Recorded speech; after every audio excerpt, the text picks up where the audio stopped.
Are you ready to stop the self-sabotage and create the life you desire?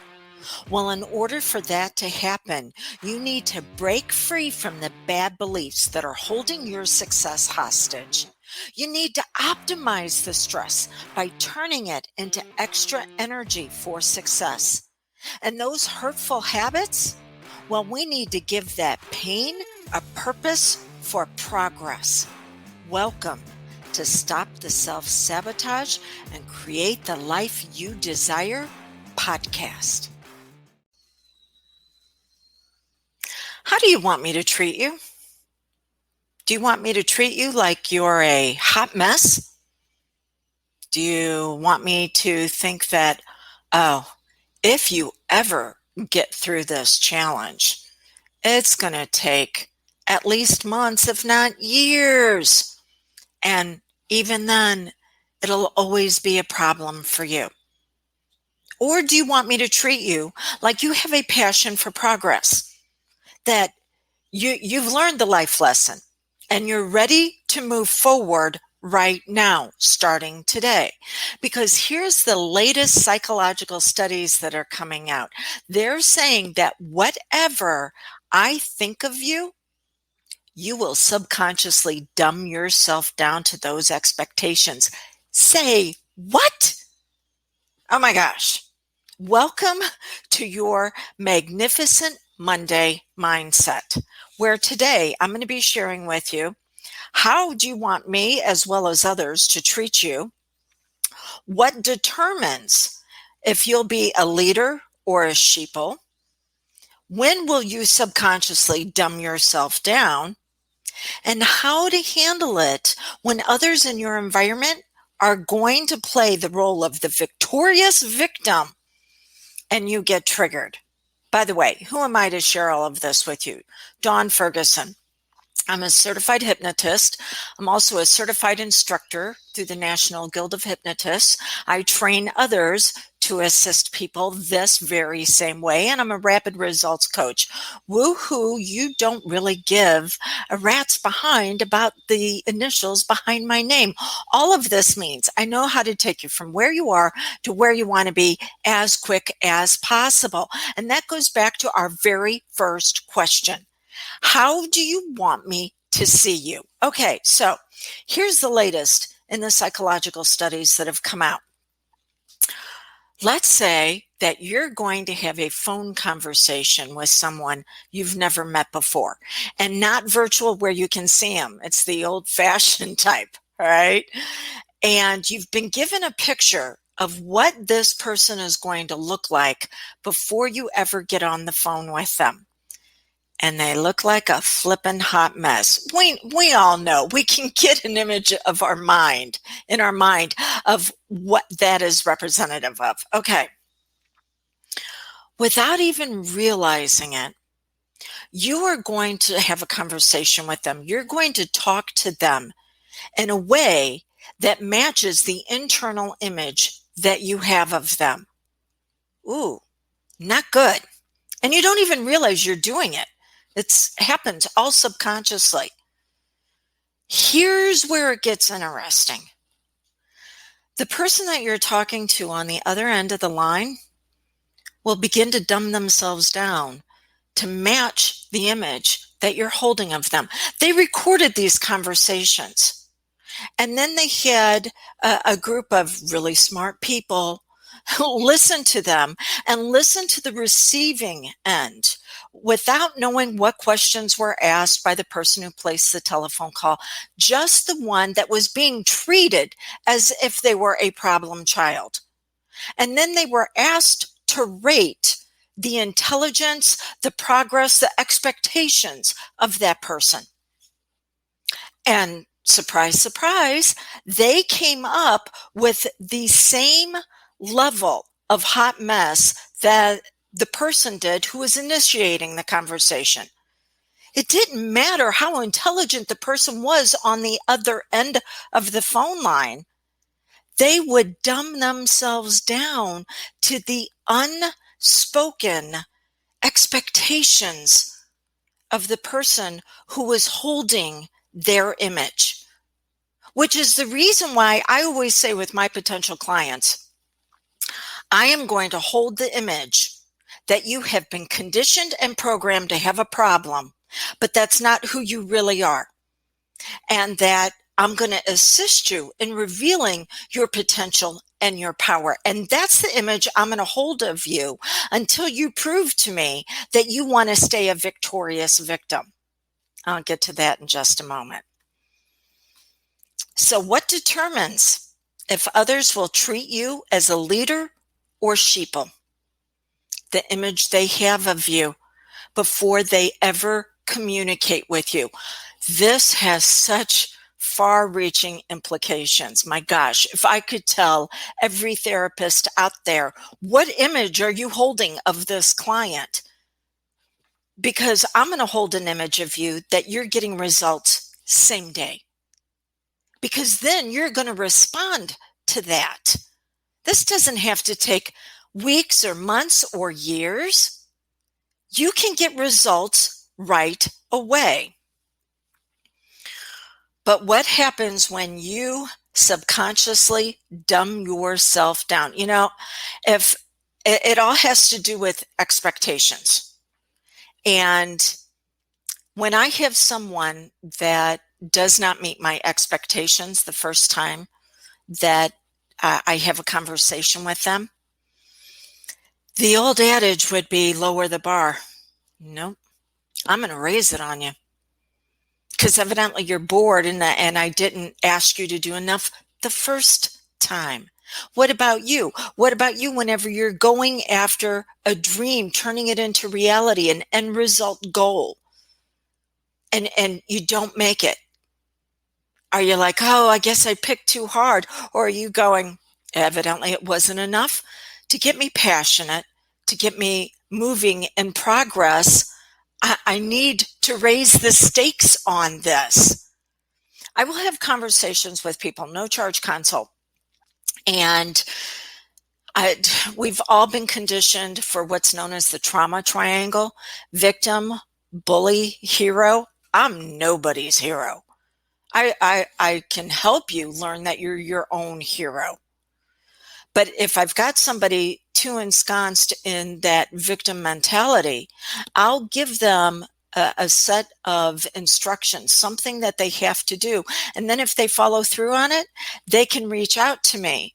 And then we can see about working together on it. Why is that? Because you've got two types of neural pathways in your brain. You have avoidance and you have amplification.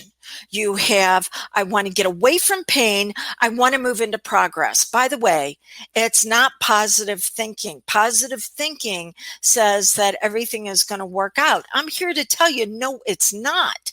You're going to face challenges, but we've got to learn to use those challenges to make you stronger than ever before. We're going to be talking about that in a moment when you get triggered. Okay. Start raising your expectations of yourself.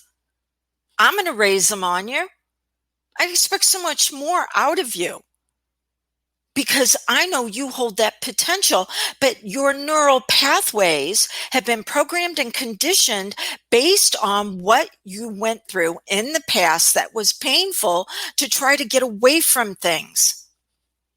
August, this month, it's all about leadership. That's every Magnificent Monday mindset. We're going to be talking about leadership. And to be a leader, you have to do four things. But the very first one is to bring certainty to an environment where there is not any. That's the very first thing people look for in a leader. And what does that certainty come from? Walking your talk. When you say you're going to do something, then get up and do it and move on to the next thing. It's not hoping, it's not wishing, it's not dreaming. Take action on it. Even if it's just 60 or 90 seconds of action. Get up and move on it. And now you're going to start creating certainty for yourself. And that certainty then is going to lend into everything you do. Because you're like, well, if I can do it, you know what? Others can do it.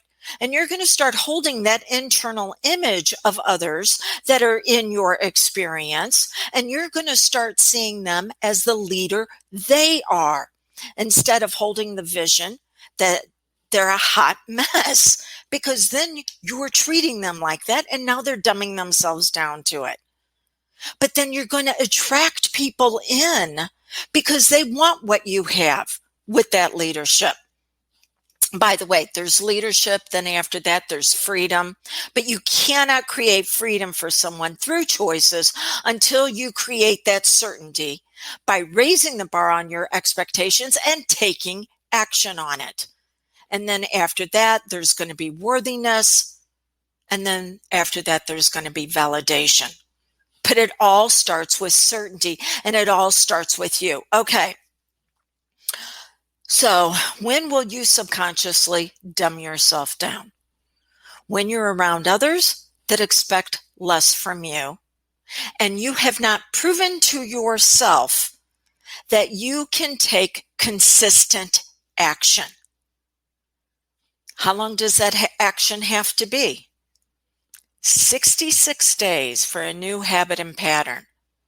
91 days for an identity upgrade, because you can have a habit and pattern and have it go dormant on you. It takes 91 days of consistent action. And now it becomes part of who you are, where you get upset if you're not a leader. And that's also what will begin to assist you in recognizing when someone is trying to dumb you down. And then you can understand, oh, they've got an agenda for this. I wonder what that might be. It's all about control. It all comes down to, can you be controlled to make someone else's dreams, goals, and wishes a reality instead of working on your own, which we've all been trained to do that. 80% of who we are as an adult was learned by age 8, not based on our brilliance, based on what other people in our environment needed us to be for them to be okay. Well, it's time to start upgrading that conditioning today. All right. So how do you want me to treat you? I'm going to treat you as the leader. What determines how others will treat you? Will you be a leader or sheeple? You will be treated as a leader whenever you start developing certainty that when you've got something, you're going to act on it. You're going to act on it same day. You're going to do it consistently for 91 days. What happens when you subconsciously dumb yourself down? You're going back to previous programming. You have to have your identity of who you really are, not what you've been conditioned to do, but who you really are actually becomes stronger than dumbing yourself down. And how do you handle it when someone in your world decides to play the victorious victim? I'll explain what that means. And you get triggered. The victorious victim is when they get to control you through their behaviors of they're a hot mess. There is no safe zone. There is no safe place. You know, sometimes you're going to be in a work environment where you're going to be dealing with absolute jerks. And you, for whatever reason, it's not like you can just quit your job and move on. Not going to happen. Maybe it's somebody in your family. You know, my dad was an incredible man with so much wisdom that I could glean from him. And he was an absolute asshole. It was terrible for me to try to be around him. He was also an abuser. So there were things that he knew that I needed to have that information to be able to be my very best in life, but he would continuously trigger me. So what do? How do you handle it when someone plays the victorious victim? And again, the victorious victim is on the trauma triangle, well, where they have learned to manipulate others by being a victim. They're not being empowered. There is no transfer of authority on this. Not their fault. They've been trained and conditioned to do that. It is a challenge whenever they become aware of it and they continue to do it. Now you're going to have to make the decision on how to move forward. But how do you handle it? Well, this is when you reprogram the subconscious mind that when they try to trigger you to play either the bully or the hero, so they can be victorious in the role and identity that they have, actually, that trigger brings out your disassociation with their hot mess. You unplug from their hot mess and you plug in to your leadership. Can that be done? Oh my gosh. I utilize hypnosis and I help clients with this all the time, to where, like I said, your environment, there's no safe place. If it's not on the media, it's going to be in the neighborhood, in the community. And if it's not in the neighborhood, in the community, somebody trying to trigger you, because whoever controls the emotions controls the person, and whoever controls the person controls the outcome of the situation. When they can turn you on, they can manipulate you to get you to do what they want.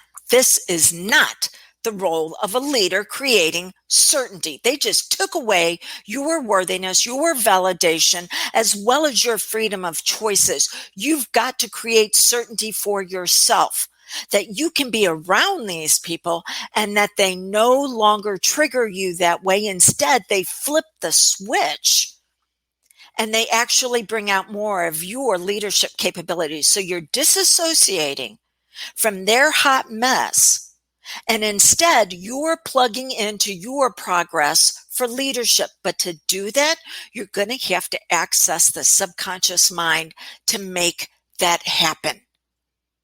And then you're going to have what's known as an authoritative post-hypnotic. Fancy terms, woo. It simply means a tool that you use. And the reason why it's called post-hypnotic, it's after the session. And it's authoritative because you're taking authority over a situation. It's an authoritative post-hypnotic tool that when you feel yourself being triggered, yeah, you turn on the light switch to your brilliance. You turn on your leadership. You turn off their BS. And instead, you turn on your belief systems for your magnificence. Subconscious has to be reprogrammed. You have to have something to take authority back in the situation. Because as we move closer to the elections, you already know this. People are going to become more and more triggered. And those that control the emotions control the person. And whoever controls the person controls the outcome of the situation. It's time to put you back into control. Okay. Whew. So, how can I assist you if this is making sense to you? A couple of different ways. One, I can teach you how to do self-hypnosis for yourself. Give you a mini version of the large class that I teach when I certify someone. You can find that at drewdawnferguson.com/SH, stands for self-hypnosis, and see the course that's there. Or you can decide to work with me privately, where I would do this for you and you get the course as a bonus. You can find that information at canhypnosishelpyou.com on how to have a no-charge consult with me. And then we see if I'm the right fit for you on your leadership. Okay. To be a leader, you have to bring certainty to an environment where there is not any. You have not been a leader because you're being triggered by others and their victorious victimhood. And now they get to lead you around as a sheeple because subconsciously you will dumb yourself down without even realizing it. Give yourself the tools to take your power back and put it where it belongs for your progress. I am honored to assist you in revealing the leader you are, because in case you haven't noticed it, we need more leaders now than ever. Okay, go out and be brilliant this week. Bye now.